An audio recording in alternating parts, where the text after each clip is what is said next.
Sri Sivasakthi TV நேயர்களுக்கு அன்பான வணக்கங்கள். உங்கள் பாரம்பரிய அருள்வாக்கு ஜோதிடர் பாலசுப்ரமணியன் அடியனின் அன்பு வணக்கங்கள். என்றும் குருவழியில் குருவை நேசிப்போம், குருவை போற்றுவோம். இப்ப நம்ம எதை பத்தி பார்க்க போறோம் அப்படின்னா, சுக்கிர பெயர்ச்சி. நம்ம சுக்கிர பெயர்ச்சியா இருக்கட்டும், இந்த கிரகங்களுடைய அடிப்படையில எல்லா கிரகத்தினுடைய அடிப்படையில எல்லா பெயர்ச்சியுமே நம்ம வரிசையா பார்த்துக்கிட்டு வந்துட்டு இருக்கோம்.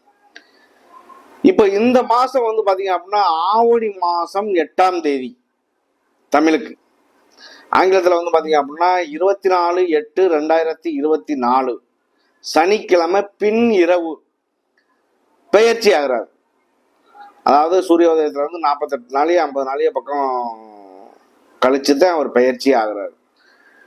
அவர் பெயர்ச்சி ஆகி அதாவது சிம்ம ராசியில இருந்து கன்னி ராசிக்கு பெயர்ச்சி ஆகிறார்.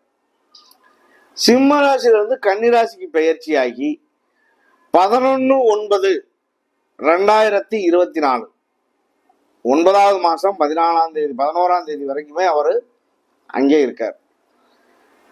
அவர் இருக்கிறதுனால என்ன பலன், கன்னி வீட்டுல அவருடைய தன்மை என்ன, அதனால இந்த 12 ராசிகளுக்கு மேசம் முதல் மீனம் வரை என்ன நடக்கும் அப்படிங்கிற ஒரு விஷயத்த நம்ம விரிவா பார்ப்போம். அதுக்கு முன்னாடி பாத்தீங்க அப்படின்னா, மிதுன லக்கணத்துல பாத்தீங்க அப்படின்னா லக்கணம் விழுகுது. 2ல கடகத்துல பாத்தீங்க அப்படின்னா புதன் பகவான் வக்ரம் பெற்று இருக்காரு. சூரியன் ஆட்சி பலம் பெற்று அவருடைய சொந்த வீட்டிலே இருக்காரு. சுக்கிரன் கேது கன்னி வீட்டுல இருக்கு. சனி பகவான் வக்ரம் பெற்று கும்ப வீட்டுல இருக்காரு. ராகு பகவான் பாத்தீங்க அப்படின்னா மீன வீட்டுல இருக்காரு. செவ்வாய் குரு ரிஷப வீட்டுல இருக்கு. ஒவ்வொரு கிரகங்களுக்குமே ஒவ்வொரு வகையான பார்வை உண்டு. இந்த கிரகத்தினுடைய அடிப்படையில சுக்கிர பகவானுக்கு 7ஆம் பார்வை மட்டுமே. சுக்கிரன் பெண் பாலினம். அதுலயும் பாத்தீங்க அப்படின்னா அவருக்கு பிடிச்ச நிறம் அப்படின்னு பாத்தீங்க அப்படின்னா வெண்மையான நிறம். அதுல இந்த 12 ராசிகளுக்குமே எப்படிப்பட்ட பலனை கொடுக்க போறாரு அப்படிங்கிற ஒரு விஷயத்த நம்ம விரிவா பார்த்துருவோம். அன்பார்ந்த தனுசு ராசி அன்பர்களே, தனுசு ராசி அப்படிங்கிறது பாத்தீங்க அப்படின்னா ஒரு ஆன்மீகம் கலந்த சிந்தனை உள்ளவர்கள். குருவினுடைய காரகம் அப்படியே இருக்கும். நிறைய பாருங்க, ஆசிரியர்கள் எல்லாம் பாத்தீங்க அப்படின்னா அதிகமா தனுசு ராசினியர்கள் இருப்பாங்க. தனுசு ராசி அப்படின்னாலே பாத்தீங்க அப்படின்னா இந்த குரு அப்படிங்கிற ஒரு ஸ்தானத்தை உருவாக்க ஒரு பெருமைப்படுத்தக்கூடிய ஒரு விஷயம் கூட சொல்லலாம். குரு தான் தனுசு ராசியினுடைய ராசிநாதன். அந்த குருவினுடைய அனுக்கிரகம் முழுமையா பெற்று அந்த குருவினுடைய அனுக்கிரகத்தோடவே நடக்கக்கூடிய ஒரு நபர்கள் யாரு அப்படின்னா தனுசு ராசினியர்கள் அதிகம். ஏன்னா மீன ராசிக்குமே தனுசு குரு பகவான் தான். ஆனா இவர்களுடைய தன்மை வேற, அதனுடைய தன்மை வேற. இது ஆண் ராசி, அது பெண் ராசி அப்படிங்கிற ஒரு தன்மையில நான் சொல்றேன். இந்த தனுசு ராசிக்கு பாத்தீங்க அப்படின்னா இந்த சுக்கிர பயிற்சியானது உங்களுக்கு 6க்கும் 11க்கும் உள்ள அதிபதி சுக்கிர பகவான். இந்த சுக்கிர பயிற்சி எப்ப பயிற்சி ஆகுதுங்கிறத நம்ம சொல்லிட்டோம். சுக்கிர பகவான் பாத்தீங்க அப்படின்னா ஒருவருடைய ஜாதகத்தில் இந்த 12 ராசியா எந்த ராசியா வேணாலும் இருக்கட்டும், எந்த ராசியா இருந்தாலும் ஒருவருடைய ஜாதகத்தில் விதி ஜாதகத்தில் ஜனன ஜாதகத்தில் சுக்கிரன் நல்ல நிலையில் சுபஸ்தானத்தில் அமைய பெற்றால் அவருடைய ஆரம்ப காலம் முதல் அந்திம காலம் வரை, குழந்தை பருவத்திலிருந்து அவர் சாகும் வரையில செல்வ செழிப்போடு வாழ்வார். அவருடைய வாழ்க்கை என்பது எந்த விதமான குறைபாடு இல்லாம நல்ல செல்வத்தோடு சகல செல்வத்தோடும் பெற்று வாழ்கன்னு இப்போ வாழ்த்துறோம்ல, அந்த மாதிரி ஒரு வாழ்க்கையை வாழக்கூடிய ஒரு நபர்கள் சுக்கிரன் சாதகமா இருந்தா. சுக்கிரனுடைய பணி பாத்தீங்க அப்படின்னா உலகத்துல உள்ள ஒரு இன்பங்கள், ஆடம்பரமான வாழ்க்கை, இதுக்கெல்லாம் காரணமானவர் யாருன்னு பாத்தீங்க அப்படின்னா சுக்கிரன். இந்த சுக்கிரனாக பாகப்பட்டவர் காம உணர்வுகள். ஒரு மனிதனுக்கு காம உயிர்கள், மனிதனுக்கு இல்ல, உயிர்கள் அனைத்திற்குமே ஒரு இன்பத்தை தரக்கூடிய கிரகம் அப்படின்னா அது வந்து பாத்தீங்க அப்படின்னா சுக்கிரன் தான். காம உணர்வுகள், ரசனை, அழகு, அழகிய பொருட்கள், இது எல்லாம் பாருங்க அந்த சுக்கிரனுடைய காரகம் தான். அப்ப இந்த சுக்கிரனுடைய காரகமாகப்பட்டது வந்து பாத்தீங்க அப்படின்னா பணம், நம்ம அன்னாடு நம்ம தேவைக்கான பணம், ஆடை, ஆபரணம், இது எல்லாமே வந்து பாத்தீங்க அப்படின்னா கண்டிப்பாக அது வந்து சுக்கிரனுடைய காரகம் தான். வாசனை திரவியங்கள், சங்கீதம், பொழுதுபோக்கு, ஒரு சங்கீதம், பொழுதுபோக்கு, இந்த மாதிரி விஷயங்கள்லாம் பண்றாங்க அப்படின்னா கலைத்துறை, இந்த பாட்டு பாடுறது, இது எல்லாம் வந்து பாருங்கவே இந்த மாதிரி ஒரு துறைகள்ல சினிமா ஆக்டர்ஸ், சினிமா துறை, சின்ன திரை, பெரிய திரை, எந்த லெவல்ல இருந்தாலும் ஒரு பெரிய லெவலுக்கு போறாங்க அப்படின்னா அவங்களுக்கு சுக்கிரன் வந்து முக்கிய பங்களிப்பா இருப்பார். அவருடைய காரகம், அவருடைய தன்மை நல்லா இல்லாம அவங்க அந்த நிலைமைக்கு போகவே முடியாது. சுக்கிரனாகப்பட்டவருடைய செயல் எந்த அளவுக்கு அப்படிங்கிறதுக்காகத்தான் இந்த ஒரு வார்த்தையை நான் சொல்றேன். ஒரு ஜாதகத்துல வந்து பாத்தீங்க அப்படின்னா அவருடைய பொழுதுபோக்கு பள்ளியறை சுகம், ராஜபோக வாழ்வு, ராஜபோகமான வாழ்வு வாழ்றாரு அப்படின்னா சுக்கிரனும் அதுக்கு காரகர். அலங்காரமான மாளிகை, வசிப்பிடங்கள், வாகன யோகங்கள், இது எல்லாமே அவர் தான். கரு உற்பத்திக்கு தேவையான சுக்கிலம், சுரோனிதம். ஒரு மனிதன் வந்து பாத்தீங்க அப்படின்னா குழந்தை பெற்றுக்கிறாங்க அப்படின்னா அந்த குழந்தை பெற்றுக்கிறதுக்கு உண்டான சுக்கிலம், ஆணாக இருந்தா சுக்கிலம், பெண்ணாக இருந்தா சுரோனிதம், ரெண்டுலையும் ஏதேனும் ஒரு குறைபாடுகள் இருக்கு அப்படின்னா கண்டிப்பா அவங்க இல்லறம்ங்கிற ஒரு விஷயத்துல பாதிக்கப்பட்டே தீருவாங்க. சுக்கிரன் வந்து அஸ்தமனமாகிறதோ, வக்ரமாகிறதோ, நீசம் பெறுறதோ, திதி சூன்யத்துக்குள்ள அகப்படுறதோ அது ஏதோ ஒரு வகையில பலவீனத்தை சந்திக்கும். அப்ப இவங்களை பொறுத்தளவுக்கு வந்து பாத்தீங்க அப்படின்னா சுக்கிரன் பலமா இருக்கிறது என்ன பலம், பலவீனமா இருக்கிறது என்ன, இத வந்து நம்ம வந்து பாக்குறோம். அவர் உங்களுக்கு 9ஆம் இடமான பாக்கியஸ்தானத்துல இருந்து 10ஆம் இடமான தொழில் ஸ்தானத்துக்கு கேதுவோட சேர்ந்து இன்னைக்கு நீசம் பெறுறார். அப்ப நீசம் பெறக்கூடிய ஒரு வாழ்க்கை அவருக்கு வந்து எப்படி இருக்கும்? 10 அப்படிங்கிறது தொழில் ஸ்தானத்துல வந்து நீசம் பெறாரு. தொழில் செய்யக்கூடிய நபர்கள் யாரா இருந்தாலும் இந்த மாசம் வந்து கண்டிப்பாக வந்து கவனம் தேவை. இந்த தனுசு ராசியை பொறுத்தவரை என்ன தொழில் பண்ணாலும் சரி, வேலையா இருந்தாலும் சரி, வெளியில போறதா இருந்தாலும் சரி, வெளிநாட்டுக்கு போறதா இருந்தாலும் சரி, எல்லா விஷயங்களையும் கண்டிப்பாக கவனம் என்பது தேவை. அப்படி இல்லை அப்படின்னாக்க ஏதாவது ஒரு பலவீனத்தை சந்திக்க வேண்டியது இருக்கும். இதுலயுமே வந்து பாத்தீங்க அப்படின்னாக்க நம்மளுடைய உடல்ல ஓடக்கூடிய நீர் சம்பந்தமான விஷயங்கள், இதெல்லாம் வந்து பலவீனமா இருந்தா அப்படி பலவீனமாகும். நீரழிவு நோய், பால்வினை நோய், இவற்றுக்கெல்லாம் காரகர் சுக்கிரன். அப்ப சுக்கிரன் வந்து ஒருத்தருக்கு பலமா அமைஞ்சா அவர் அந்திம காலம் வரைக்கும் செல்வ செழிப்போடு இருப்பாரு. ஆனா சுக்கிரன் வந்து ஒருவருக்கு பலவீனமா இருந்தால் ஒரு வகை நோய்களை சந்திப்பார், இந்த குழந்தையின்மையும் சந்திப்பார். அது இல்லாம அவருடைய வாழ்க்கையில் அந்திம காலம் வரை அவர் பிறப்பு என்பது விதியின் முதலாவது ஜாதகம் என்னைக்கு உருவாகுதோ அந்த உருவாகக்கூடிய நிலையில இருந்து அவருடைய அந்திம காலம் கடைசி காலம் வரைக்குமே வந்து பாத்தீங்க அப்படின்னா வீடு வாசம் எதுவுமே இல்லாத ஒரு ரொம்ப ஏழ்மையான சூழ்நிலையில என்னதே சம்பாதிச்சாலும் பாதிக்கப்பட்டே தீர்வார் அவர். அப்ப என்ன ஆகும்? இதை பொறுத்தவரை வந்து பாத்தீங்க அப்படின்னா சுக்கிரன் வந்து பலவீனம் ஆகக்கூடாது. ஒரு ஜாதகத்துல சுபஸ்தானத்துல அமரணும். நல்ல நிலையில இருந்தார் அப்படின்னா அவருடைய வாழ்க்கை நல்லது, செல்வ செழிப்போடவே வாழ்வார். அதுக்காக இப்ப நம்ம எடுத்துக்காட்டுக்காக நம்ம சொல்றோம் அப்படின்னா இந்த 10ஆம் இடம் தொழில் ஸ்தானம்ங்கிறது கண்டிப்பாக வந்து பாத்தீங்க அப்படின்னா இந்த தனுசு ராசிக்கு இந்த மாதம் கவனமாக செயல்படக்கூடிய ஒரு மாதம். ஒரு மனிதனுக்கு ஒரு ஜாதகர் ஆண் இருக்காரு அப்படின்னா அந்த ஆண் ஜாதகத்துல சுக்கிரன் வந்து எந்த நிலையில அமைய பெறுதோ அந்த நிலையை வச்சு அவருக்கு மனைவி வந்து இப்படிப்பட்ட சுபாவத்துல வருவாங்க அப்படிங்கிற ஒரு உண்மையை சொல்லலாம். இதே இது வந்து பாத்தீங்க அப்படின்னா பெண்ணுக்கும் ஜாதகத்தை பார்த்து எப்படிப்பட்ட ஆண் வருவாரு அப்படிங்கிறதையும் சொல்லலாம். ஆனால் நம்ம சுக்கிரனை பத்தி மட்டும்தான் இப்ப சொல்லிக்கிட்டு இருக்கிறதுனால அதை பத்தி மட்டும் சொல்றோம். அப்ப இந்த சுக்கிரனாகப்பட்டவர் வந்து பாத்தீங்க அப்படின்னா உங்களுக்காக உங்களுடைய ராசிநாதன் குரு பகவான் 5ஆம் இடத்துல இருந்து 6ஆம் இடத்துக்கு பயிற்சியாகி 6ஆம் இடத்துல இருந்து உங்களுடைய 10ஆம் இடமான தொழில் ஸ்தானத்தை பார்க்கிறாரு 5ஆம் பார்வையா. குழந்தை பேர் இல்லாதவர்களுக்கு கண்டிப்பாக குழந்தை கரு உருவாகும். அது இல்லாம வெளியூர் வெளிநாடு இந்த மாதிரி போகக்கூடிய ஒரு வாய்ப்புகள் கிடைக்கும். கடன் வாங்கி ஒரு தொழில் பண்றாங்க அப்படின்னா தொழில்ல முன்னேற்றம் ஏற்படும். இந்த மாதிரி எல்லாம் உண்டு. சுக்கிரன் எந்த நிலையில இருக்காருங்கிறதுக்கான ஒரு வாக்கியத்தை முதல்ல சொல்லியாச்சு.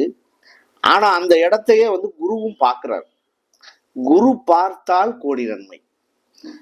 அந்த தோஷமான இடத்தை கூட குரு பகவான் பார்க்கும் பொழுது நல்ல முன்னேற்றம் ஏற்படும். முற்றிலும் சுபக்கிரகமான தேவகுருவான குரு பகவான் பார்க்கும் பொழுது தோஷமான இடம் கூட அது நல்லதா மாறுறதுக்கான ஒரு வாய்ப்பு உண்டாகும். அப்ப தொழில வந்து பாத்தீங்க அப்படின்னா பின்னடைவு ஏற்பட்டாலும் அதுக்கு தகுந்த ஒரு விஷயத்தை மாத்தி கொடுக்கறதுக்கான வாய்ப்பை உண்டாக்கி கொடுத்துருவார். இதுதான் குருவாகப்பட்டவர். ஒருவர் வந்து பாத்தீங்க அப்படின்னா சுக்கிரன் வந்து பலவீனமானா அவருடைய வாழ்க்கையில ஏதோ ஒரு வகையில பலவீனமாயிடுறாரு. இருந்தாலும் இந்த சுக்கிரன் வந்து ஒருவருடைய குழந்தை, கடைசி குழந்தை பரணி பூரம் புராணம் சுக்கிரனுடைய சாரத்துல பிறக்கும் பொழுது, சுக்கிரனுடைய நட்சத்திரத்தில் பிறக்கும் பொழுது அவர் குட்டி சுக்கிரன் என அழைக்கப்படுகிறார். அந்த குட்டி சுக்கிரன் வந்து பாத்தீங்க அப்படின்னா குடிய கெடுக்கும் அப்படின்னு சொல்லுவாங்க. அந்த சுக்கிரன் வந்து எந்த நிலையில அமைஞ்சிருக்கு அப்படிங்கிற ஒரு விஷயம் தெரியாம அப்படி நம்ம சொல்லிடக்கூடாது. விதி ஜாதகத்தை பாருங்க. உங்களுடைய ஜாதகத்தை பார்த்தீங்க அப்படின்னாலே ஒரு நல்லது கெட்டது எல்லாமே தெரிஞ்சிடும். அந்த விதி ஜாதகத்துல லக்னாதிபதியோ ராசி அதிபதியோ நல்லா இருந்தால் எத்தனை கெட்ட கிரகங்கள் அவரை பார்த்தாலும் ஒண்ணுமே பண்ணாது. லக்னாதிபதியோ ராசி அதிபதியோ கெட்டு போயிட்டால் எத்தனை நல்ல கிரகங்கள் பார்த்தாலும் அவருக்கு பலன் இல்லை. அப்ப இதை பொறுத்தளவுக்கு வந்து பாத்தீங்க அப்படின்னா அவரவருடைய கையை ஊனி கரணம் பாஞ்சுதான் வரணும் அப்படிங்கிறது ஒரு விதி ஆயிடும். லக்னாதிபதி ராசி அதிபதி நல்ல ஸ்தானத்துல சுபஸ்தானத்துல பாக்கியஸ்தானத்துல இந்த மாதிரி இருக்கா அப்படின்னா அப்பா தாத்தா எல்லாம் சம்பாரிச்சு வச்ச சொத்துக்கள் கிடைக்கும். அவர் அதை மூலியமா செல்வ செழிப்போடு வாழ்வார். அவருக்கு அந்த மாதிரி பாக்கியங்கள் இல்லை அப்படின்னா என்ன ஆகும்? அவரவர் சம்பாரிச்சுத்த நல்ல நிலைக்கு வரக்கூடிய சூழ்நிலையும் உண்டு. சம்பாரிச்சு கடைசி காலத்துல எல்லாத்தையும் விட்டுட்டு போனவங்களையும் எவ்வளையோ பேரை நம்ம பார்த்திருக்கோம். அப்ப எல்லாத்துக்குமே காரகம் கிரகத்தினுடைய அடிப்படையில தான். நல்லதா மாறுறதும் கெட்டதா மாறுறதும் வந்து பாத்தீங்க அப்படின்னா அவரவருடைய நிலையை பொறுத்து. எத்தனையோ இது வந்தாலும் இந்த லக்னாதிபதியும் ராசி அதிபதியும் நல்லா இருந்தா என்ன இருந்தாலும் திறமை அவர்கிட்ட இருந்துகிட்டே இருக்கும். அவர் சுயமா சம்பாரிச்சுவார், திறமையை ஏற்படுத்திக்குவார். தாய் தகப்பன் அப்பன் தாத்தன் எதுவுமே சொத்தை வச்சுட்டு போல, நான் சுயமா சம்பாரிச்ச சொத்து தான், நான் வாழ்ந்த வாழ்க்கையில சம்பாரிச்சதுன்னு நெஞ்ச நிமித்தி சொல்ற அளவுக்கான ஒரு வழியை ஏற்படுத்திடுவார். அப்ப அப்படிப்பட்டவர் வந்து குருவும் சரி இந்த சுக்கிரனும் சரி ஒவ்வொரு கிரகங்களுக்குமே ஒவ்வொரு வகையான காரகத்துவம் உண்டு. ஒவ்வொரு வகையான வேலையை செய்யும், ஒவ்வொரு வகைக்கு தூண்டுதலா இருக்கும். அப்ப அந்தந்த கிரகம் ஒரு கிரகம் வந்து பாத்தீங்க அப்படின்னா அப்ப சுக்கிரன் உச்சமா இருக்காரு, வைர மோதிரம் போட்டுக்குங்க, உங்களுக்கு அது நல்லதை செய்யும். எந்த கிரகம் ஆட்சி உச்சமா இருக்கோ அந்த கிரகத்தினுடைய அடிப்படையில பேர் வைங்க. பேரை சொல்லி சொல்லி கூப்பிட ஆயுள் வளரும். அப்ப இந்த மாதிரி ஒரு விஷயங்கள்லாம் நடக்கும் பொழுது வாழ்க்கையில முன்னேற்றங்கள் ஏற்படுறதுக்கான வழி வாய்ப்புகள் உண்டு. இந்த சுக்கிரனாகப்பட்டவர் என்ன நிலையில் உள்ளாரோ அதற்கான வழிகள் சுமூகமாக கிடைக்கும். சரி, இந்த தனுசு ராசியில வந்து பாத்தீங்க அப்படின்னா மூல நட்சத்திரம், பூராட நட்சத்திரம், உத்திராட நட்சத்திரம் 3 நட்சத்திரங்கள் உண்டு. இந்த 3 நட்சத்திரமும் மூல நட்சத்திரம் என்பது கேது உடைய நட்சத்திரம். கேது பகவான் வந்து பாத்தீங்க அப்படின்னா ஞானக்காரகன், உங்களுக்காக தொழில் ஸ்தானத்துல இருக்கார். 10ஆம் இடத்துல தொழில் மூலமா ஒரு நன்மையை செய்யக்கூடிய ஒரு நபரா இருப்பார். 10ல் ஒரு பாவி கிரகம் இருக்கணும் அப்படின்னு சொல்லி ஒரு பழமொழியே சொல்றாங்க. 10 அப்படிங்கிறது தொழில் ஸ்தானம். அங்க குரு 10ல குரு இருந்தா பதவியும் பறிபோகும்னு சொல்லுவாங்க. அதெல்லாம் ஒரு காரணம் இருக்கு எல்லாத்துக்குமே. 10ல வந்து ஒரு பாவி கிரகம் இருந்தா அவர் தொழில் சம்பந்தமான விஷயத்துல கரெக்டா செய்யக்கூடியவர். ஈவு இறக்கம் இல்லாம தொழில் செஞ்சு சம்பாரிச்சிருவார். இதே குரு அங்கே இருந்துச்சு அப்படின்னா சம்பாரிச்சாலும் விட்டுருவார். இறக்க சிந்தனை வந்துடும் அவருக்கு, ஏமாத்த மாட்டார். அப்ப இதை பொறுத்தளவுக்கு வந்து இந்த மூல நட்சத்திரம் கேதுவுடைய சாரம் அப்படிங்கிறதுனால விநாயகருடைய வழிபாடு கொஞ்சம் நீங்க செஞ்சீங்க அப்படின்னா மென்மேலும் வளர்றதுக்கான ஒரு வழிவாய்ப்புகள் கிடைக்கும். ஆஞ்சநேயர் வழிபாடும் செய்யறது உங்களுக்கு ரொம்ப ரொம்ப ஒரு நல்ல விஷயம். உங்களுக்கு வந்து பாத்தீங்க அப்படின்னா இந்த தனுசு ராசிக்கு வந்து பாத்தீங்க அப்படின்னா குரு செவ்வாய் எல்லாமே வந்து பாத்தீங்க அப்படின்னா 6ஆம் இடத்துல இருந்து உங்களுடைய 10ஆம் இடத்தை பார்க்குது, உங்களுடைய 12ஆம் இடத்தையும் பார்க்குது. 12 அப்படிங்கிறது வந்து பாத்தீங்க அப்படின்னா கடல் கடந்து போற ஒரு விஷயங்கள், வெளிநாடு வெளியூர் இந்த மாதிரி போறது. அது இல்லாம திருமணம் சார்ந்த விஷயங்கள் கைகூடும், மறுமணம் சார்ந்த விஷயங்கள் அதை விட கைகூட வாய்ப்பு உண்டு. குழந்தைகளுடைய படிப்பு சம்பந்தமான விஷயங்கள் கண்டிப்பாக கைகூடும். இதெல்லாம் தாண்டி வந்து பாத்தீங்க அப்படின்னா வேலை வாய்ப்புல ப்ரமோஷன்கள் கண்டிப்பா கிடைக்கும். ப்ரமோஷன் சம்பந்தமான விஷயங்கள், சம்பள உயர்வு, இந்த மாதிரி விஷயங்கள் எல்லாமே ஒரு அளவுக்கு கை கொடுக்கக்கூடிய ஒரு காலகட்டமா வரும். அடுத்து வந்து பூராட நட்சத்திரம். இந்த பூராட நட்சத்திரம் என்பது வந்து பாத்தீங்க அப்படின்னா சுக்கிரனுடையது. பரணி பூரம் பூராடம். இந்த பூராட நட்சத்திரம் வந்து பாத்தீங்க அப்படின்னா முற்றிலுமே வந்து பாத்தீங்க அப்படின்னா 4 பாதங்களுமே இந்த தனுசு ராசியில வந்துடும். உங்களுக்கு 6க்கும் 10க்கும் 11க்கும் உள்ள அதிபதி தான் சுக்கிரன். அவர் 9ஆம் இடத்துல இருந்து 10ஆம் இடத்துக்கு பயிற்சி ஆயிருக்காரு. குருவாகப்பட்டவர் வந்து உங்களுடைய 6ஆம் இடத்துல இருந்து உங்களுடைய 10ஆம் இடம் 12ஆம் இடம் உங்களுக்கு 2ஆம் இடம். உங்களுக்கு 2ஆம் இடம் என்பது தனம், வாக்கு, குடும்பம், வருமானம், படிப்பு, அடிப்படை கல்வி இதெல்லாம் நன்மைப்படுத்தக்கூடிய ஒரு இடம். இதுவரை கணவன் மனைவிக்குள்ள இருந்து வந்த கருத்து வேறுபாடுகள் எல்லாம் நீங்கி சுமூகமா பேச்சுவார்த்தையில ஓடி அடைச்சிக்கக்கூடிய ஒரு காலகட்டம் இது. அப்படி உள்ள தனுசு ராசி அன்பர்கள் உங்களுடைய 2ஆம் இடத்தை 9ஆம் பார்வையாக குரு பார்ப்பதினால், அவர் வந்து செவ்வாயோடு சேர்ந்து பார்ப்பதினால் குரு மங்கள யோகத்தோடு அவர் பார்க்கிறார்.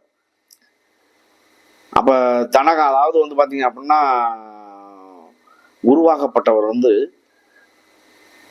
ஒரு இடம், பூமி, அதுக்கு சொந்தக்காரரோட சேர்ந்து பார்க்கும்பொழுது இட சம்பந்தமான விஷயங்கள், சொத்து சம்பந்தமான விஷயங்கள், அப்பா வழியில கிடைக்கக்கூடிய பண வரவு செலவுகள், தனக்கு கிடைக்கக்கூடிய ஒரு சொத்து சம்பந்தமான பிரச்சனைகள், அண்ணன் தம்பி அக்கா தங்கச்சி அப்பா எல்லாம் வந்து பாக பிரிவினைகள், சொத்து பிரிச்சுக்கிற ஒரு சூழ்நிலைகள், இது எல்லாம் வந்து பாத்தீங்க அப்படின்னா சுமூகமா மாறுறதுக்கான ஒரு வழிவாய்ப்புகள் கிடைக்கும்.